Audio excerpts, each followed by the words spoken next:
அவளுக்காக மனைவியை கொடுமை செய்த கணவன். பாருக்குள் நுழையும் முன்னே பூபதியை பிடித்துவிட வேண்டும் என பைக்கில் பறந்து கொண்டிருந்த சீனு எப்படியோ அவனை பிடித்து விட்டான்.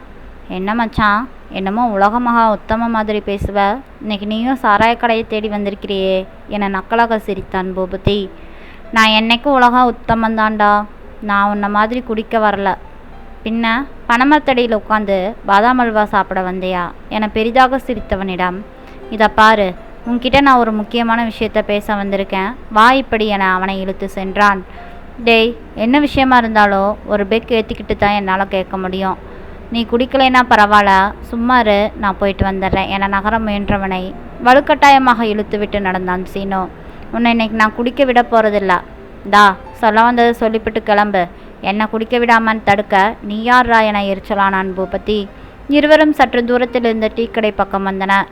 வா, டீயை குடிச்சுக்கிட்டே சூடாக மசால் வடை கூட போட்டிருப்பான் என டீ கடையினுள் நுழைந்து டீயுக்கும் மசால் வடைக்கும் சொல்லிவிட்டு அமர்ந்தான் சீனு. சொல்லு, என்ன விஷயம்?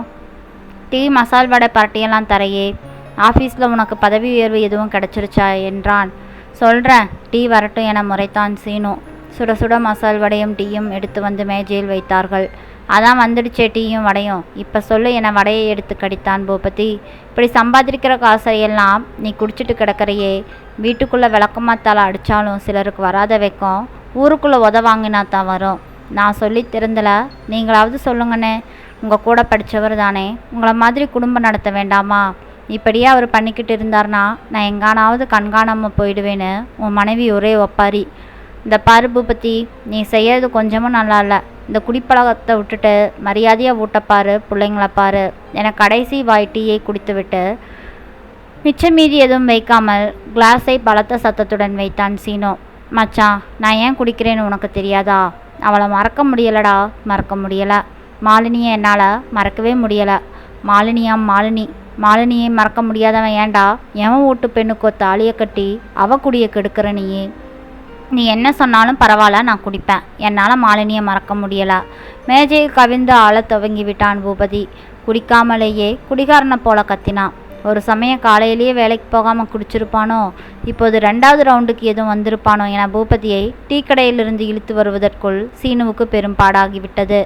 மாலினி, என் மாலினி, அவளை மறக்க முடியாமல் தான் நான் குடிக்கிறேன். உனக்கு என்ன தெரியும் காதலோட அருமை?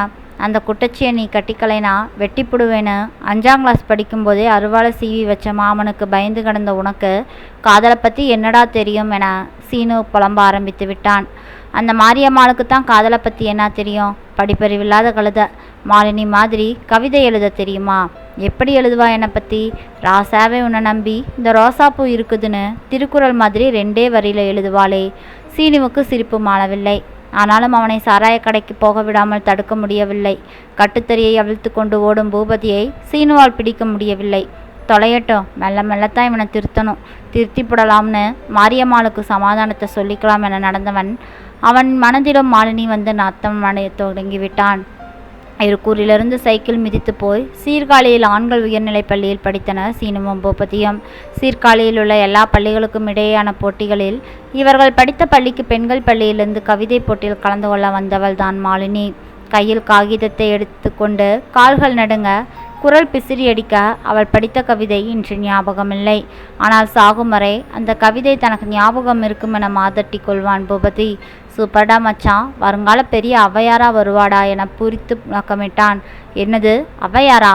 ஏண்டா, கவிக்குயில் சரோஜினி நாயுடு அப்படி இப்படின்னு சொல்லேண்டா. போடா, அவங்கெல்லாம் ஔவையாரை விட பெரிய ஆளா என புலங்காகிதம் கொண்டான் பூபதி. அதை அவளிடமே சென்று வளைந்து நெளிந்து குலைந்து, நீங்கள் வருங்காலத்தில் பெரிய ஔவையாரா வருவீங்க என உளறினான்.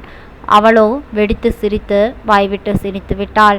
அவள் சிரிப்பில் விழுந்தவன் தான் கூடவே கையை பற்றி கொண்டு அவளும் அந்த குழியில் விழுந்தாள். பள்ளிக்கூட காதல் கல்லூரியிலும் தொடர்ந்தது. ஏனோ ஒரு பத்திரிகையில் பிரசுரமான அவளுடைய முதல் கவிதைக்கு கிடைத்த சன்மானத்தில் பார்ட்டி தர அவள் அவனை அழைத்தாள். அவன் இவனையும் அழைத்த ஐஸ்கிரீம் பார்லருக்கு சென்றான். பார்ட்டி கொடுத்த நேரத்தில் அவர்களை ஒரு கிழவி பார்த்து வைத்தது. பென்ஷன் பண விஷயமாக வாங்க வந்த கிழவி பென்ஷன் பணத்தை வாங்கிய பெருமிதத்தில் கணவருக்கு நன்றி சொல்ல அந்த பேக்கரிக்குள் நுழைந்தாள். அப்போது கிழவியின் பூஞ்சையடைந்த கண்களில் பளிச்சென தெரிந்தனர் மூவரும். மானம் காக்கும் தமிழச்சியாக ஓடி ஒருவரிடமும் சொல்லாமல் கண்டி சுவையென மாலினியின் அப்பாவிடம் மோதி ஒப்பாரி வைத்துவிட்டு ஊரெங்கும் பறை அறிவித்து தெரிவித்து விட்டது கிழவி. பெல்ட்டை கலட்டி மாலினியை விளாசிய அப்பா புத்தக பையை தூக்கி மூலையில் வீசினார். அத்துடன் அவளுக்கு படிப்புக்கு கோவிந்தாதான். அடுத்த முகூர்த்தத்திலேயே ஒருத்தனை பிடித்து அவளுக்கு கட்டி வைத்து சென்னைக்கு மாலினியை பார்சல் அனுப்பிவிட்டார். இங்கே இவன் மொடா குடிகாரனாகிவிட்டாள். முதல் காதலை மறக்க முடியாமல் தவிக்கிறான். எருக்கூர் பஸ் ஸ்டாண்டில் பேருந்துக்கு காத்திருந்த மாரியம்மாவை பார்த்ததும் 4 வார்த்தை ஆறுதல் சொல்ல நினைத்து அருகில் போனான். அன்னைக்கு கண்டிச்சு விட்டேன், திருந்துடுறேன்னு சொன்னாம்மா. குடிக்காம வரான்ல என தன்னுடைய முயற்சி தோல்வியில் முடிந்து விடக்கூடாது என்பதற்காக மாரியம்மாளிடம் கேட்டு வைத்தான். உள்ளூர் சரக்கு சரியில்லைன்னு சென்னைக்கு போயிருக்காரு இப்போ என மாரியம்மா பதிலுக்கு கூறினாள். பிரியா குடிக்கலாம், கூத்தடிக்கலாம்.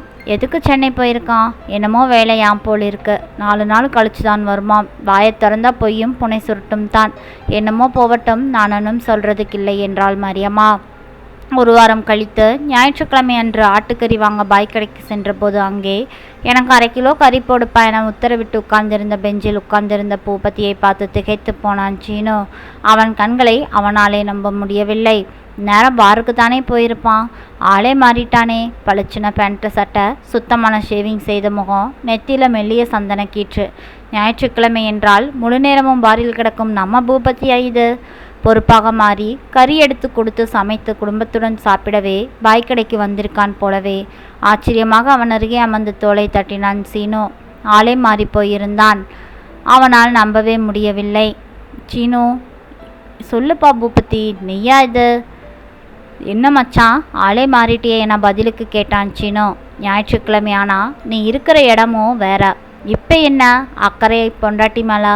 பிள்ளைக்கெல்லாம் கறிவாங்க வந்திருக்க போலிருக்கே என கிண்டல் செய்தான் சீனு. தலையை கவிழ்ந்து கொண்ட பூபதி, நான் குடிக்கிறதையே விட்டுட்டேன் என்றான். ஆச்சரியமாக அகண்ட கண்களை விரித்தான் சீனு. வேலை விஷயமா சென்னை போனப்போ அவளை எதேச்சியாக பார்த்தேன். அவளையா? யாரை பார்த்த நீ? மாலினியத்தான் பார்த்தேன். அப்படியா? எப்படி இருக்கா? பாவம், அவன் அப்பா அவசரப்பட்டு அவளை எவனுக்கோ கட்டி கொடுத்துட்டாரு. நல்லா படித்து பெரியாளாக வர வேண்டிய பொண்ணு. கவிதையெல்லாம் எழுதுவா என்றான் சீனு. ஆமாம், அதுதான் என்னை கொண்டுக்கிட்டு இருந்தது. நான் அவளை காதலிக்காமல் இருந்திருந்தா அவள் பாட்டுக்கு படிச்சிருப்பா, பெரிய வேலைக்கு போயிருப்பா, நல்லா வாழ்ந்திருப்பா. அவள் காதலிக்கிறாங்கிற ஆத்திரத்தில் குடும்பமானத்தை வாங்கிடுவாளோன்னு பயந்து ஜாதி வெறி பிடிச்ச அவங்க அப்பா படிப்பை நிறுத்தி கல்யாணம் பண்ணி கொடுத்துட்டாரு. அவள் கனவையெல்லாம் நான் அழிச்சிட்டேன்னு அவளை மறக்க முடியாமல் பெரிய குற்ற உணர்வில் தான் விழுந்திருந்தேன். அவள் எங்கேயோ கஷ்டப்படுறான்னு என் மனசு என்னை குத்திக்கிட்டே இருந்தது. என்னால் தான் அவள் வாழ்க்கை வீணாயிடுச்சுன்னு அதிகமாக குடிக்க ஆரம்பித்தேன். ஆனால் அவளை ஒரு வக்கீலாக பார்த்தபோது என்னால் நம்பவே முடியலை. எப்படி இந்த அளவுக்கு படித்தாள்னு பிரமிச்சு போனேன். அவள் புருஷன் ரொம்ப நல்லவராம். அவளுக்கு படிப்பு மேலே இருந்த ஆர்வத்தை புரிஞ்சுக்கிட்டு அவரே மாலினியை படிக்க வச்சாராம். இப்போது வக்கீலாக சென்னையில் இருக்கா. நல்ல புருஷனாக கிடைச்சதால இந்த அளவுக்கு நான் படித்து பெரிய ஆளாக வர முடிஞ்சுது.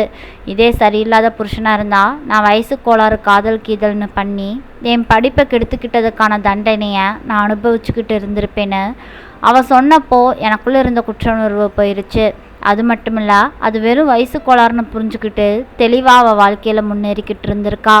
இத்தனை நாளாக நான் தான் அதை புரிஞ்சுக்காம என்னோடய வாழ்க்கையை அழிச்சிக்கிட்டு இருந்திருக்கேன். பழைய காதலை நினச்சி உருகிக்கிட்டு என் குடும்பத்தையும் உருக்குலைய வச்சுக்கிட்டு இருக்கிறத நினச்சி எனக்கு கூனி குறுகி அங்கேயே செத்துருப்பேன். அதான் குடிக்கு தலைமுழுகிட்டு இனி என் குடும்பத்தை பார்க்கலாம்னு முடிவு பண்ணிட்டேன். என்ன சொன்ன பூபதியின் கண்கள் நீரால் நிரம்பி இருந்தது. நண்பர்களே, வயசு கோளாறில் வர காதல்னால் அதை மறக்காமல் நம்ம குடும்பத்தை நம்ம அழிக்கக்கூடாது. நம்மளை நம்பி நம்ம வாழ்க்கைக்கு வந்த வாழ்க்கை துணையோட பழசை மறந்துட்டு புதிய வாழ்க்கையில் சந்தோஷமாக இருக்கணும். அதுக்கு தான் இந்த ஒரு சின்ன கதை. பிடிச்சிருந்தால் லைக் பண்ணுங்கள். நம்ம சேனலை சப்ஸ்கிரைப் பண்ணி மறக்காமல் சப்போர்ட் பண்ணுங்கள். மீண்டும் நாளை வேறொரு கதையில் சந்திக்கலாம்.